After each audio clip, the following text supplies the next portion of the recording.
Good afternoon. It's always great being the first one to go after a nice lunch on the last day. But thanks to everybody for sticking around. And I want to take a moment before we go any further to thank Charlie, Josh, the entire Redbird crew for hosting such a fantastic event for our industry.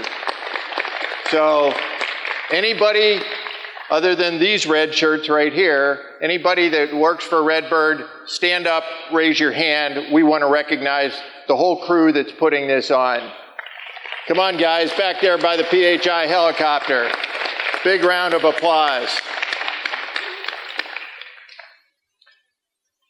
As he does every year, yesterday Josh gave us the State of the Industry address and talked about several things that are right at the heart of things that affect our industry.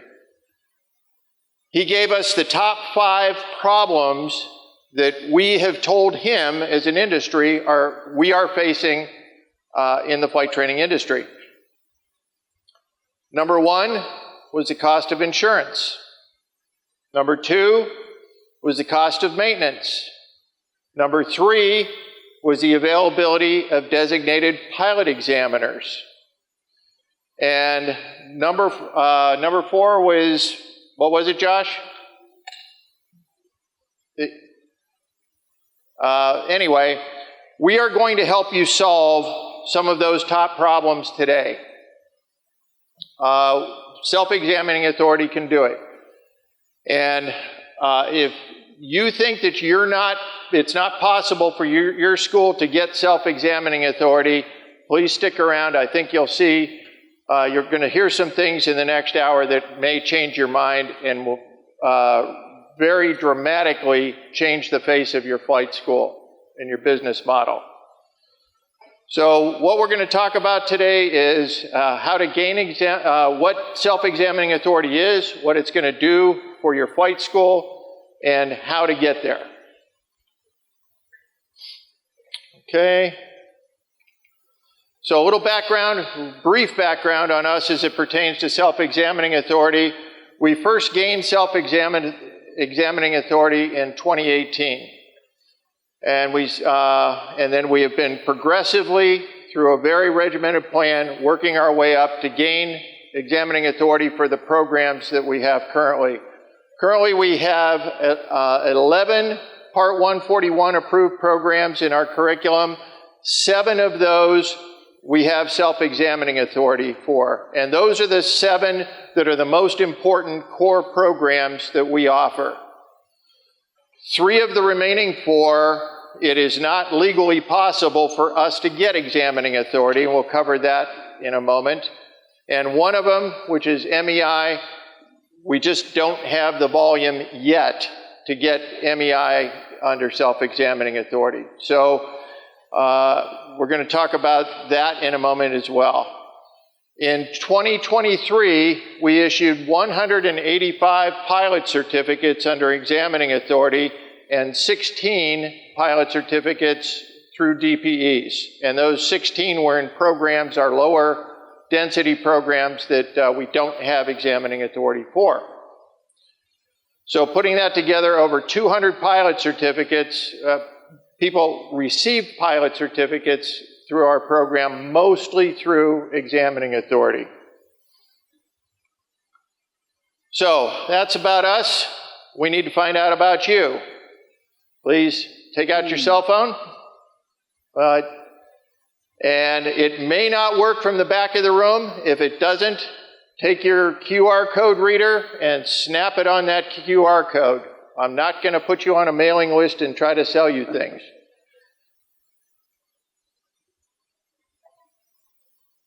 It should bring you up to a screen that's going to look like the first screen that you saw flash up there.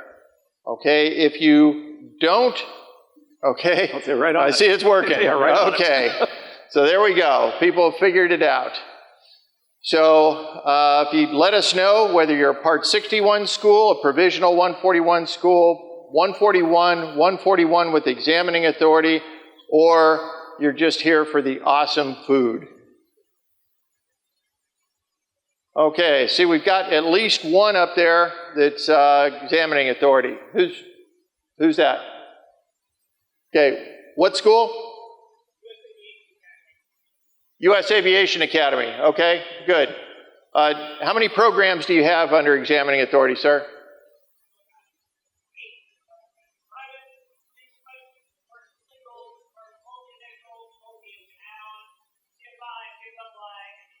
MEI. All right, you got us there. Well, why don't you come on up here and I hand the clicker to you. You got me beat. All right, so we got a great representation here of schools, 61 schools that could cross over and gain examining authority. So a little bit more about you. What position do you have in the flight school that you're operating under?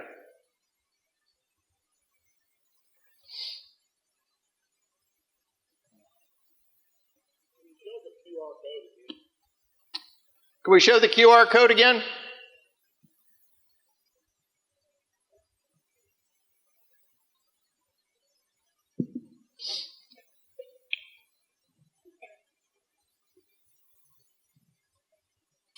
Anybody need the QR code up there for any more time?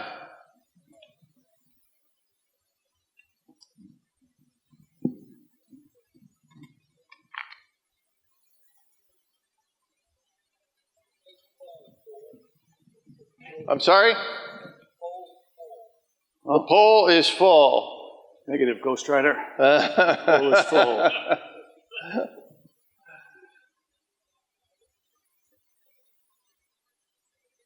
Okay.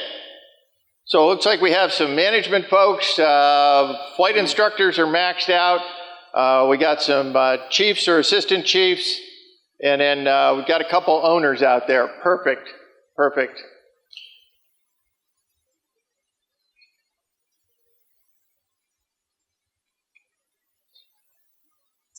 All right, so for some of you, I saw a lot of Part 61s out there, maybe not familiar. What are we talking about? What is examining authority? What does this really mean? This is not something we just made up. Click. Examining authority has been part of Part 141 for quite a long time. There's been a provision in the regs. You can read the FAA language right there, basically saying pilot school that holds examining authority recommend their candidates, their students, for a practical test. It could be knowledge test as well. We'll talk about that a little later on, but typically practical test is the most practical way to do this, right? So graduation from their program be recommended for the certificate without taking an FAA practical test. Right? Key difference, click. Key difference here, and we're going to unpack this a little bit as we go forward. The primary difference from your conventional FSDO inspector or designated pilot examiner conducted check ride is the final stage check, the last stage check in your 141 program. That's what counts as the check ride. That's what graduates them from the 141 program. It looks like a check ride, it smells like a check ride, it sounds like a check ride, but it's training. It's still part of your 141 program, not testing. And we're going to see some of the advantages of that as we go forward. But first, more polling. Let's talk about what you guys have experienced with sending your students to examiners. How far in advance do your students need to schedule out? Let's see what that is. We got a bunch in there at more than 42 days. Yeah, that is, watching these numbers come up. Yeah, we've got a pretty hefty crowd in there that's for sure more than 2 weeks. Lots of people, well over a month, it looks like, to schedule out for DPE. Plenty of them in here. Do we see numbers? But that more than 42 days, you can see that. Clearly, that's a problem. That's no good for your students, right? They've got to get ready for their check ride. They've got to prepare. Now they're on ice for 4 or 5 weeks, spending money, staying proficient, nerves, all these things that are happening now before they can get there and finally get their check ride and their certificate. Next poll. How much do your local DPEs charge? Woo! That jumped right on there. Right off the box, right?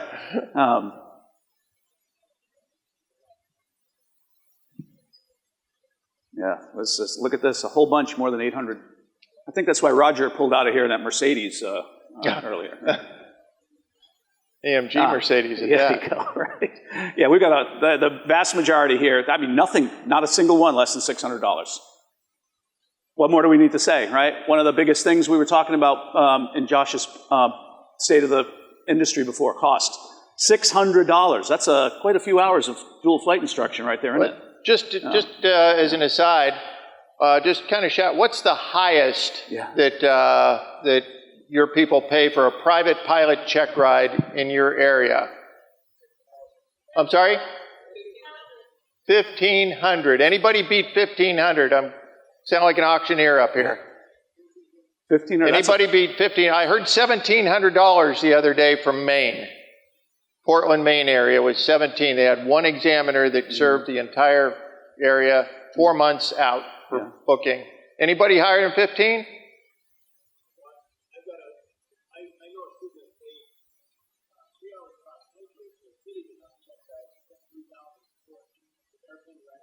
Oh. Yeah. Yeah, hold on to that Yeah, thought. yeah. We're going to get to there. Put a pin in that. That's just the privates. Multi-engine? Anybody tickling $2,000 for a multi? I've heard of that. Anybody got a multi? What are you guys paying for multi down where you guys are? Oh, cheaper than for the multis? Not bad. Well, that's a lot of money. That's a lot of money out of your student's pocket right there. Examining authority is going to help you a lot and help your students a lot with that. So that gentleman's question there, where do most of your students go? Are they doing it at home or somewhere else? Let's see what we got. Okay, home, 30. Okay. Not too bad. Looks like the majority are local. That's good. Those bottom ones are growing, though. Takes them a long time to get there. 15 to 30 miles away, 30 miles away. That's cost to your student. It also takes an airplane out of service. He's got to get an airplane. It's time to your student having to get to an examiner somewhere else, right? More complication, more cost to you. Again, examining authority can certainly help you with that. And see the bar's still going. All right, so the advantages, I think, could be clear from the poll right there. What are the advantages to your students, right? So really shouldn't be any lengthy DPE waiting times, right? Typically, your exam is done by a chief instructor at your location or an assistant chief at your location. They're watching the schedule, they see who's coming up, they know what's in the pipeline, and can be ready to schedule these things without these month-long or more wait times. No check ride failures, or what we like to call deferred success. We can't push the disapprove button in IACRA. All we're doing, remember, is graduating from the Part 141 program. When they graduate, then they're approved, and we process it on, and they get their certificate. If the final stage check, the so-called check ride, doesn't go well, it's training. It's a lesson. You log it as a lesson.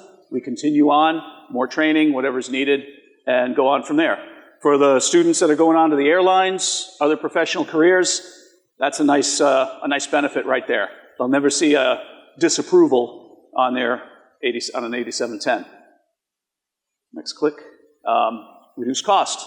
We heard these stories here, up to $1,500 for a check ride. Within designated examiner authority, the way this is working, you're having another lesson. So the student is paying for the airplane. They're going to pay for the airplane anyway. They're going to pay for the assistant chief or the chief's time, which might be a small hourly rate more than their normal dual instruction rate. That works out to be, for me, for an average private pilot ride, maybe $100. That's about it. So very, very marginal increase in cost to do this. And it's right there at their home airport, on their own turf, place they're familiar with, much more comfortable for the student. Less stress, could be less stress with someone they know. Guess it all depends on who it is, the devil you know. But they know this chief. This is somebody they're around with all the time. Maybe they've flown with him a couple times, 3 times, maybe during the course of their training. I fly with our students all the time. Lots of people, by the time they get to a check ride with me, I've seen them for a couple, 3 lessons. They're comfortable, we know each other, they know just how I am, how it goes. It's definitely takes the stress off. Then we can more effectively evaluate the student. We're seeing how they really fly, not how they are under a bundle of nerves in an unfamiliar location. Training, not testing. For an instrument rating, if the weather permits, we can do it in the clouds. More effective training, law of intensity, we all know about that, real life experience. We can do that, which couldn't be done in the case of a DPE check ride. Even once or twice, some private pilots may have experienced their hood time for real, on a clearance, of course. The FSDO needs to look over the DPEs, right? We heard about that in somebody's earlier presentation. The likelihood of FSDO inspector backseating on examining authority, while not impossible, is pretty low. More stress, more just managing the whole scenario, the whole check ride and everything for the student. If FSDO is around with the DPE, that puts pressure on the DPE. They may not be, it's just human nature, may not be behaving exactly like they normally would. And the plan of action, how you're running that check ride, how you're running that final stage check, it's yours. You develop that. Our POI at the Washington, D.C. FSDO, that's who covers us, has been great with us, helping us train on that. We brought some new chiefs online. We had a session with all us chiefs together, with him, and I think somebody else from FSDO came too, I can't remember. But our POI came in, helped coach us on how to build the POAs, using the same training, slides and programs and everything that they use, the way they train at Oklahoma City. So helped us develop good, solid, effective POAs, but they're ours. They're made for our location, our students, our training program, so much more seamless training and evaluation right there. Just use that term, seamless. So the customer gets everything right in one spot. Come into your school, your instructors who work the way you do as the chief, and all the way up to the check ride. It's just one experience, not, okay, I'm going to train and now, I'm going to go visit DPE Fred Farkle and I don't really know anything about him, and it's a whole different world. Next slide. Okay, in addition to the students or the learners, there's many advantages to the school. First off, we talked about aircraft availability. If you send a student off for a check ride, especially if they're at a different airport, that airplane is lined out for the day. You don't want to have the possibility that they finish the oral early and they're ready to go fly and the airplane's still out on another flight. So you can, for that day, you can triple or possibly quadruple the utilization on that aircraft by it being there on your schedule. So we know how long our orals are going to take with a typical student. We can just say, have the airplane ready at this time. And especially if the airplane doesn't have to travel someplace. This is one of the biggest points that you're going to get today, is whenever you talk to DPEs, where are the DPEs? Okay, DPE over there.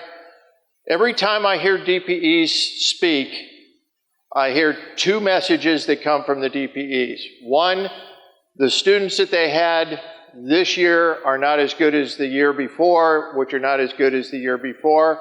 Secondly, I wish the recommending instructors would give me a call after so I could download some advice to them, which rarely happens. Okay, we don't have that problem. All of the recommending instructors work for us. They don't get a choice in whether they get feedback on how that final stage check went. They're going to hear how well their student did. They're going to get pat on the back. They're going to get credit for doing a great job with that student. Or they're going to be told what they're going to do to improve their next student so that their next student comes better prepared than their previous student. Overall, that quickly elevates the level of performance of the students that are showing up for final stage check. So you control how good your school is right there because you're giving feedback immediately to the recommending instructor, and it's not coming from a phone call that may or may not happen to a DPE who is going to watch his words very carefully as he said, well, you might consider doing this. No, they don't come in forms of recommendation when there are things that they need to improve on. Gold seals. Because we've got the throughput that we have, and because of we have no failures, a very, very high percentage of our instructors are able to attain the gold seal very quickly. As they go on in their aviation career and go up to present themselves to a potential future employer, if that employer knows what they're looking at when they see the gold seal on that instructor certificate, they know that that's a person that hasn't just written well about themselves or gained recognition or an award by some other means. They know that this is a flight instructor that has attained that level of recognition in the only FAA-approved recognition program out there. They've attained that through performance. So those who recognize it will know that they've got a higher quality individual, and that will have that person stand out. So with the throughput, we do a lot of CFI initial training. We reach way far out. California, where's Charlie? Right there. Charlie came from Austin, Texas to come up and do his CFI training. New York, Florida, Georgia. Recently, those are where people have been coming to get their CFI initial training because they're going to take a check ride that historically has the lowest first-time pass rate of any certificate that the FAA issues, and I wish Everett were here to certify that. And it's by the time they get to CFI, that's going to be very important on whether they are a first-time pass or not. So they want to make sure that they don't fail the most failed check ride in the system, and they're going to come to you for that. Well, okay, that's CFI. That's a long way off. Okay, little sneak peek here to the future.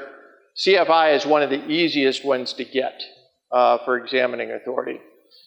So when they come through your system, they are paying you to get standardized to your standards. So when Charlie graduated from the CFI program, he could immediately change out one red shirt for another and go to work as an Aviation Adventures CFI, and I won't need to do anything to get him standardized as to how we train our students. They're paying to do that.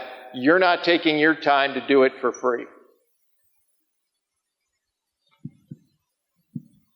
As Bill already mentioned, we charge more for the final stage checks because we've got a lot invested in getting to where we got to. And it's time to monetize that. So we charge extra, but not to the point that it's really going to move the needle for the student at all. In fact, they are happy to pay that rate as opposed to $750, $900, $1,500 for a private pilot check ride. So it's a bargain for them, and it's more money in the coffers of the flight school as well. Again, it's a seamless customer experience. You have control of the entire process from the time that potential student walks through your door till the time that possibly you are handing them a temporary pilot certificate. You're not dependent on any outside agency to make all of that happen. Because for those of you who are working continuously trying to get scheduled with DPEs, how much of your time is spent doing that? A lot. So you're going to get students from a greater distance. As I said, we draw largely across the country for the CFI program. We just set a record, Bill, Yep. Where's somebody coming to you from? We've got a Belgian student coming in just to do our program. So even out of the country. And then the other big thing is, if you don't have a school with examining authority in your area, then you are immediately going to move out in front because you're doing something that your competing flight schools wish they could do. And if you spend any time, money, effort, resources trying to recruit students, those days are over. They will find a way to your school right now. Okay, so another poll. How many schools here have a school with examining authority within 50 nautical miles?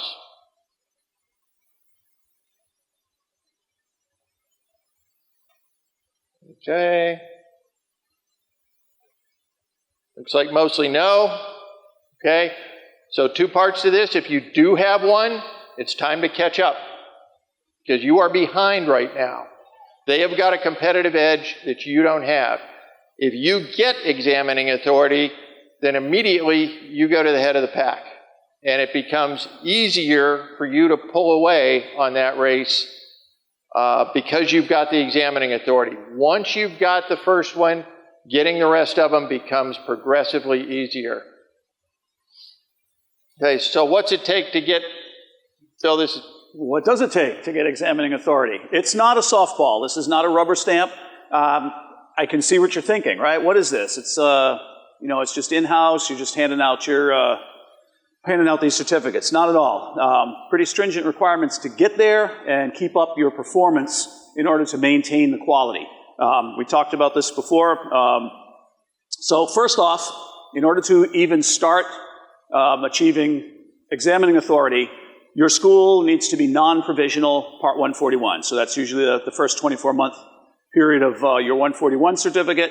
Can't do it during that period. Nothing says you can't start preparing during that period and get ready for it, but it can't happen until after that first 24 months. The TCO that you're asking for, the program, the course or rating, has to be at least 24 months as well. So most schools, they're going to have private in their provisional program. They'll start with private once they've come out of provisional, and then they've had that program for 24 months. But if you add more later on, add new TCOs, you have to keep that TCO going for 24 months before that one can be approved as well. So it's a stepped process. Right? So within the 24 months prior to the application, now this is going to be a little difficult possibly while you're provisional, but you can start the process, start getting the paperwork ready. You need to have trained and recommended at least 10 students in the course that you're asking for. Right? 90% successful pass rate. This is through the 141, passed with a FSDO ASI or a DPE. But there's some advantages to this too. The regulation says the 90% pass rate is the practical test or knowledge test or combination on the first attempt. So hopefully your written test, knowledge test failure rate is probably close to 0, we hope. If not, I guess there's some folks out here that could help you with that. So that's going to help boost that percentage, right? If you've got almost 100% or 100% first-time pass rate on the writtens, that helps push the practical down to hopefully about 80%. So that can help you reach that combination for 90. Those tests have to be given by an FAA inspector or a DPE that's not part of your school. So some of you all may have a DPE on staff that works for you. They can't do the check rides for that. And next click. Yes, question right down here. If you have 85% on first attempt and 100% on the written test, how do they look at that? Do they combine them? They combine them, right. But, yep. So the question was 85% on the practical, 100% on the written. You combine them, that would push you up over the 90%, so that would work. Yep. yeah. We're going to get into advanced math here in a bit. Right. That's right. Yeah, math for pilots. No. Careful with that. Complete the application. It's not difficult application at all. It's very similar to what you did to apply for Part 141 in the first place. I think there's one extra box to check. The regulation is Part 141, Subpart D. I'm not going to read FAA regulations to you today, but there's really not a lot to it. You just have to maintain that quality and show it to the FAA. The advisory circular 141 basically says exactly the same words, cut and pasted in there. Take a look over to that, what you need to do. So some limitations on it. You are only approved to provide these final stage checks for graduates of your program, your approved TCO, your program. You can't go raid students from the neighboring school or anything like that. So you're not really a DPE. You're just that program. Not applicable for some programs. Reduced hours courses are not able to get examining authority no matter how many you do. There's a number of those out there. Someone earlier mentioned some reduced hours courses. We have one, a commercial single engine reduced hours course, condenses it from the usual 120 hours down to 60 hours. Great money saver for the students, for the ones that are paying out of pocket. It's amazing. They can really drive down their hourly minimums to get to certain ratings, drive down their course or their cost, but you can't do that under examining authority. Those have to go to a DPE. Just as a little data point, we've been putting through a lot of the reduced hours commercials, at least at my location. I think really all of our locations. So far, we are batting 1,000 on those too. Everyone has passed. So it shows that we're maintaining the quality no matter what. When we send students out to DPEs for these courses that we can't do under examining authority, they're still passing. They're passing 100% of the time. Multi-engine instructors, the same. We could get examining authority for that. We just don't have the volume of MEI students. So the MEI students that I have, I send to DPEs. Again, we're batting 1,000 on those as well. So it shows that the quality is still maintained. You also can't get the examining authority for special curricula courses, some of the military transition courses. We have one of those, the rotorcraft transition program. Those have to go to DPE or FSDO, or if you develop some other special curriculum, crop dusting or something like that, has to go to a DPE. The FSDO processes the final paperwork. So once you're finished, training record, graduation certificate, some other paperwork requirements. It's not a heavy lift. When we were doing that, put that paperwork together in a little prepackaged envelope, cover letter. You call the FSDO, make an appointment, come down. It's, 15 minutes. They type on a computer, out comes a temporary certificate.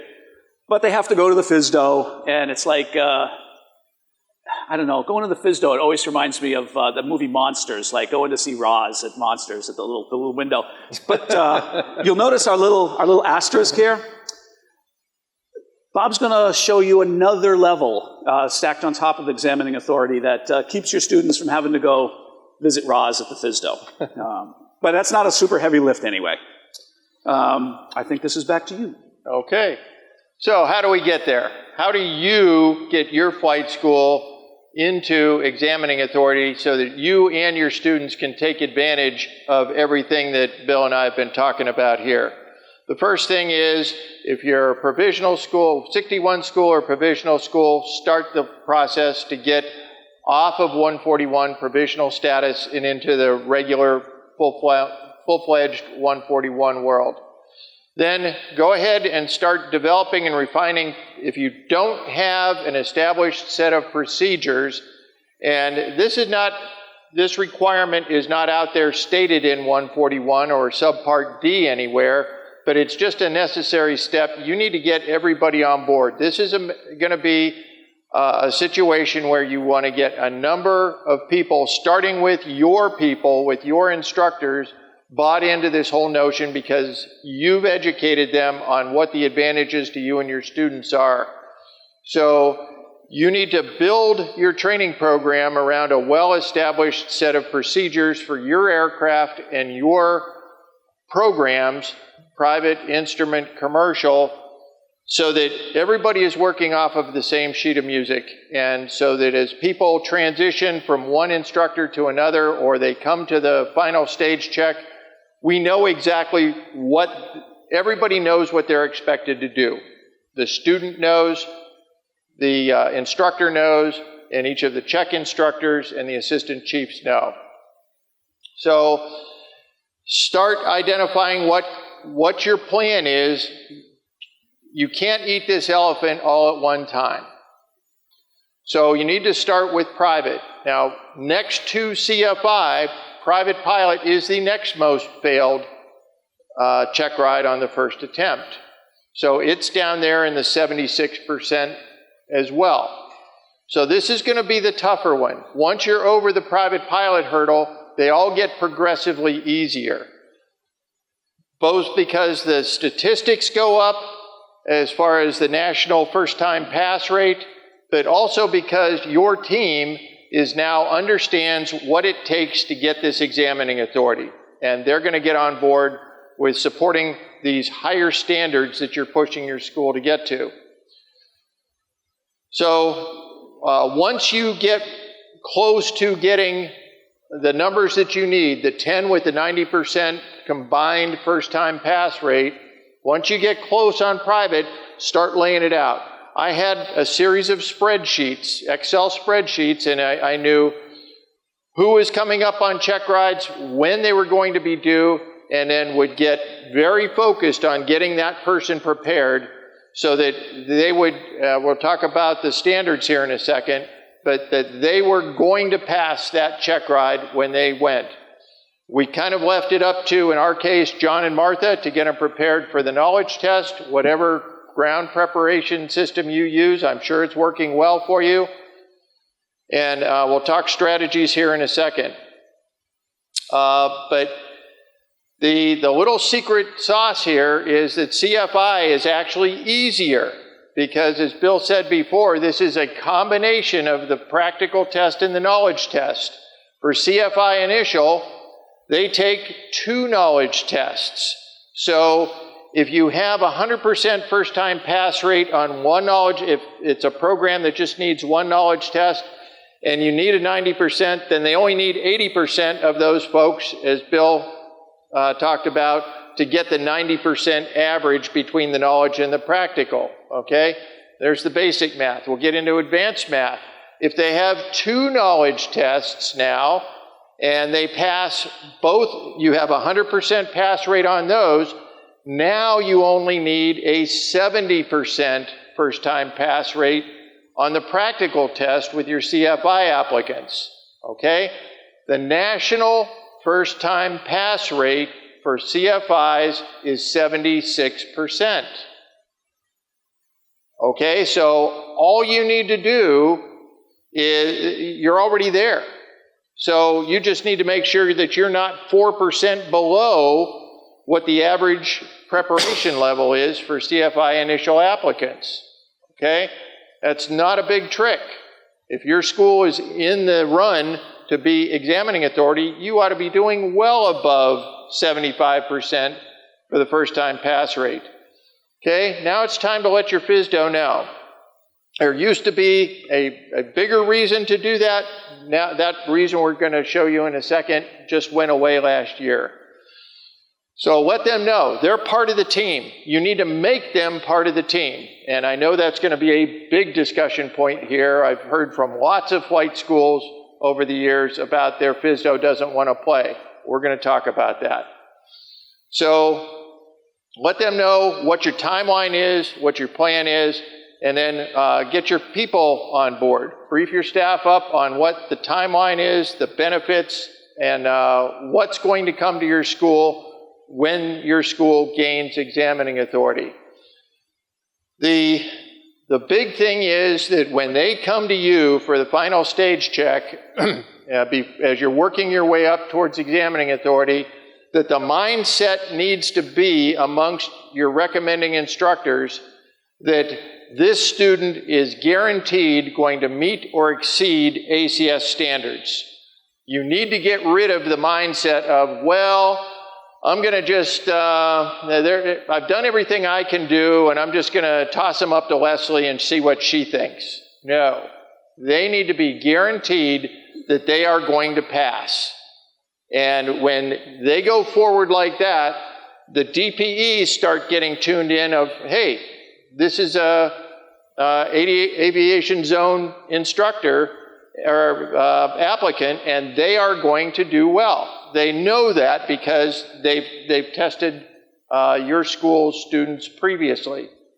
So that's the key, and it's easy to say, it's easy to stand up here and say that, but that needs to happen. And along the way, then your school is starting to rise and get better. And that's going to make everything else easier. Now, you want to talk to all the DPEs in your area about that? I've heard from some of the Florida schools that the DPEs want to preserve their little fiefdom and maintain the monopolies that they have. And they do that by not so nice ways. The ones that you can trust and that you work with, go ahead and clue them in. Hey, we're going for examining authority because it's killing us to wait as long as our students have to wait. So we're going to do this, and we'd like you to be on board. This is the timeline that we're looking at, and we're not asking you to turn into Santa Claus with our student, because it's the commitment is on our end to elevate the quality of the student that we're sending to you. We just don't want to surprise you with what we're doing here. So it takes a little bit of gaming the system. So the first thing is, if a student fails a knowledge test that you've got on your spreadsheet, and they fail a knowledge test, that's going to count towards that 90% first-time pass rate. Okay? That person needs to take a Part 61 check ride. Don't put them through. As soon as you mark that they are being, that they're coming through your 141 system, then they are going to count towards that number on the practical test, and they've already taken your number down a little bit, so you don't want to do that. You know before you send them up for a practical test what they got on their knowledge test. So if they didn't pass on the first time, send them 61. For the colleges and the VA, all they are concerned about is that they graduated from a 141 program, which they will have done, but they don't care if they take a check ride under Part 61 or Part 141. So preserve your numbers by sending any knowledge test failures to Part 61 check ride. As soon as you get your numbers, then drop that application, because if you've just got the 90% and you send the next applicant up and they fail their practical test, you're back in the wait mode. You got to wait until the oldest failure on your list ages out past 24 months, because they're looking at a 24-month window. You got to wait till they drop off before you're going to be eligible again. So while you're waiting around, don't wait till you get another applicant that's going to spoil your numbers. Okay? Once you're awarded examining authority, enjoy it, celebrate it, broadcast it. If you use social media, print advertising, get it out there. You can do this with no cost. Show them that your students are getting their certificates without having to wait or pay the kind of fees that DPEs are earning right now. So let the world know about it. Go on, celebrate it, take pictures by the airplane, put it out there on social media, take pictures with the award. There's Ryan. Where's Ryan? When Ryan got his CFI certificate. And then we do a thing, it's a lot of fun. We ring the bell. Okay, if we had sound, you'd hear a bell ringing there.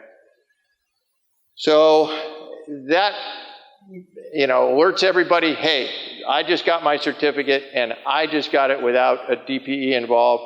And you didn't see anybody with FAA credentials around their neck hanging around, or somebody that kind of, sometimes it's an awkward situation when you still got the DPE hanging around. Okay, so are there barriers to this? Yeah, I'm sure you've all been sitting there thinking, yeah, but that's not going to work for me because, well, let's talk about some of those. Let's get it out there and see different ways that you might have to deal with that. If you don't have the 10 applicants or don't see that you're going to have 10 applicants in the program you're going for within the 24-month window, then take some of them out of 61 and put them over into 141. Now, if they're VA or a college program, you're most likely obligated to keep them in a 141 program, which is good. But everybody else has the option. And for a private pilot, you know, you can't sell them on the fact that, oh, under 141 you can get your certificate in 35 hours. We all know that that doesn't happen. So don't use that as a selling point. But it doesn't cost them anything. It's probably the same program with the same instructors and the same aircraft that you're using for 61. So switch them over to 141. There's very little difference to them. And then that's going to feed your numbers. Okay, so work to get as many into that program as possible. And again, as you go along, a lot of these problems start solving themselves because people will find out and you'll get greater student input that'll start plussing up your numbers. You don't have the 90% first time pass. So let's go ahead and talk to your instructors, tighten up your standards. What we found is if you are setting the standards, your instructors and your students will rise to whatever level you're setting, and it needs to be at least ACS standards. So you set the standards, they will rise to it. Again, if they fail a knowledge test, don't send them for a 141 check ride. We talked about some of the DPEs when they find out not supporting that, they want to keep their monopoly. Has anybody experienced that? That they feel that the DPEs are failing students unjustly when you're going for examining authority? Okay. Yeah, these guys. Sorry? Okay. All right. It's out there. It's ugly, but it's out there. So you maintain the high ground. Talk to the FSDO. Say, hey, we think this may be going on, and I'd appreciate maybe an observation on this next check ride coming up. Okay? Just to make sure that everybody's doing their job the way that they're supposed to. Then if you really want to pull off the gloves, we all know that a DPE is a cash business for a reason.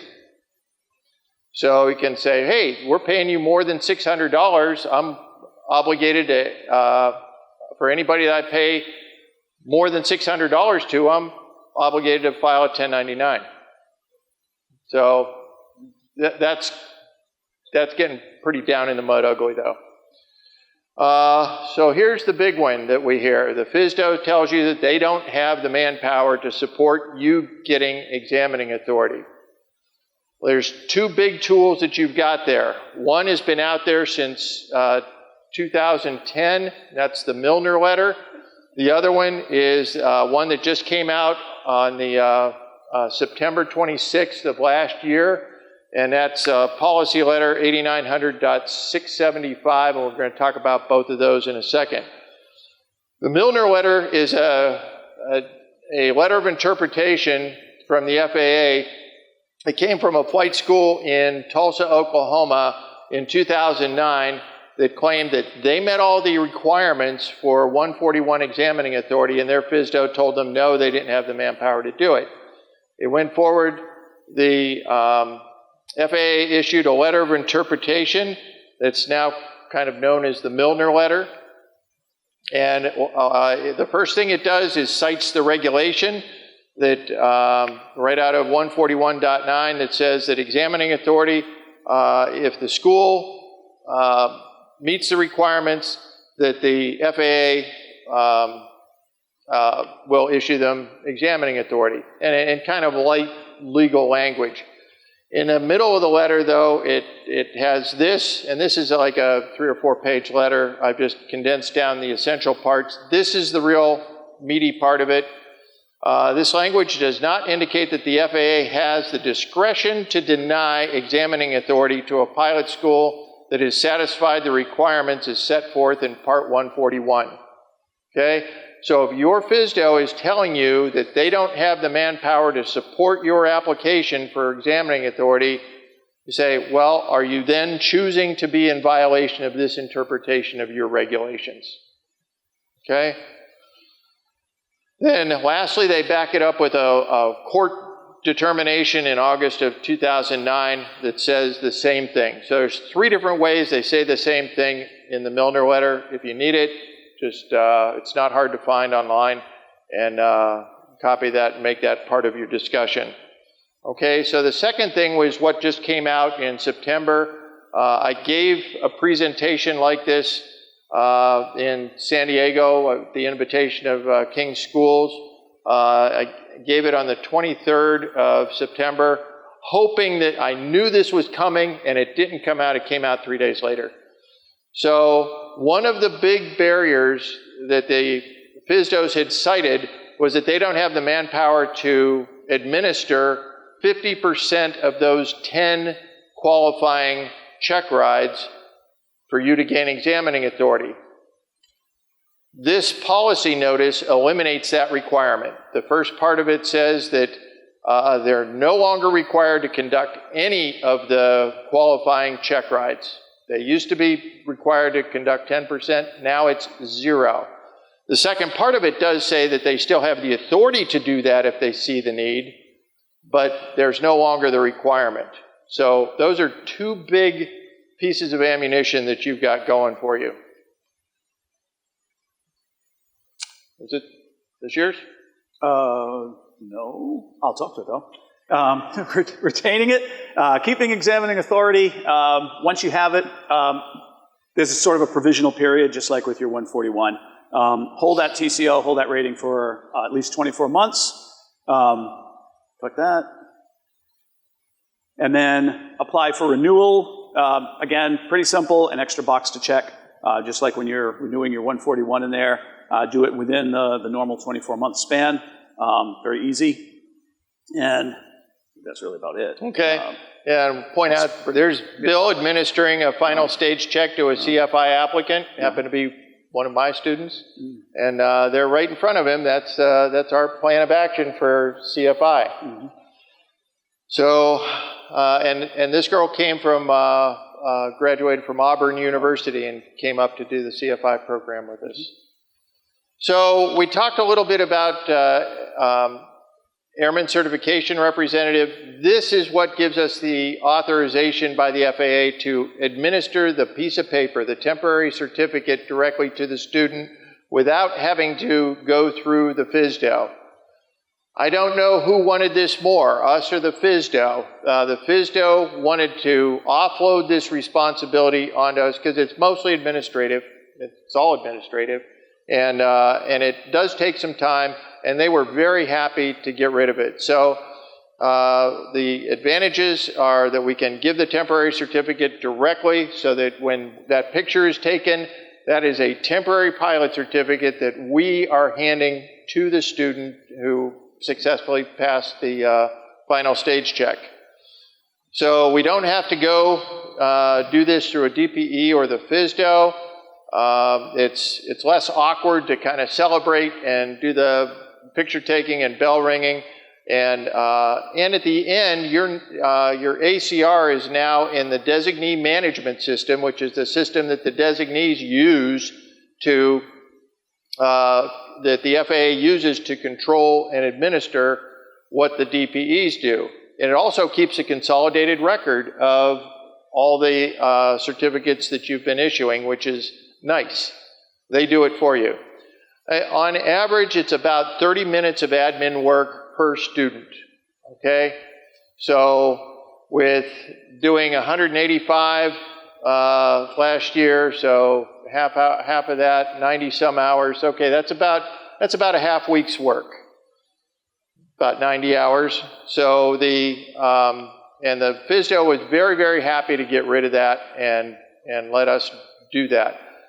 Quickly through the eligibility requirements, have to be an ACR, at least 21, don't have to be a U.S. citizen, because this could happen out of there are 141 schools outside the U.S. Only have to have a commercial pilot certificate with an instrument rating, and that's because the airlines do a lot of this, and the airlines only have to instruct in the airlines, they only have to have an ATP certificate. They don't have to have CFI. Good pilot record with accidents, incidents, or violations. Doesn't say perfect, it doesn't say great, it just says good. Okay, so that's up to your FSDO representative. And they have to have a reputation for integrity and dependability. Is that right? They have to have been a chief instructor for at least 12 months, and they have to be in a management position that's superior to the chief instructor currently. That's where the wording is still a little bit awkward. We were able to work through that with the FSDO, and it works very well. So we're down to our last couple minutes. Any questions that anyone has? And we got some walk-around mics there. Thanks. It's a great presentation. Thanks for kicking the DPE elephant. I seldom hear anybody talk about DPEs and the fact that they do have a fiefdom, so I appreciate you bringing that up. The question I have is, if let's say I want to finish an IFR or commercial, do I have to come and do your whole program? So I go through it. Is there any way to, quicken that up? You want to do what you said, instrument or commercial? So let's say I have all the commercial, I've done every hour I need to do in terms of commercial. I just need to brush up on the maneuvers and take a check ride. Okay. My recommendation would be, to you, if you came to us, would be do it 61. Okay. Yeah, if you were not quite all the way through, we might consider doing it under a reduced hour commercial, but yeah, you have to complete all of the requirements. Now, if you come in as a 141 school, we can give you credit for up to 25% if you're coming from a 61 program, or 50% if you're coming from a 141 program. We can apply 50% of our requirements for our TCO. Okay, anything to add there, Bill? No, I was just going to mention that. And then the reduced hours, don't forget, that's not examining authority, but it might save you some money and time. But yeah, there is the provision to transfer some. If you're as done as you said you were, it wouldn't be practical.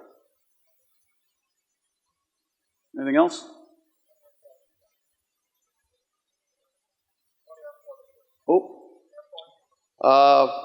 We're at five different airports. Yeah, go ahead. We're at 5 different airports in Northern Virginia.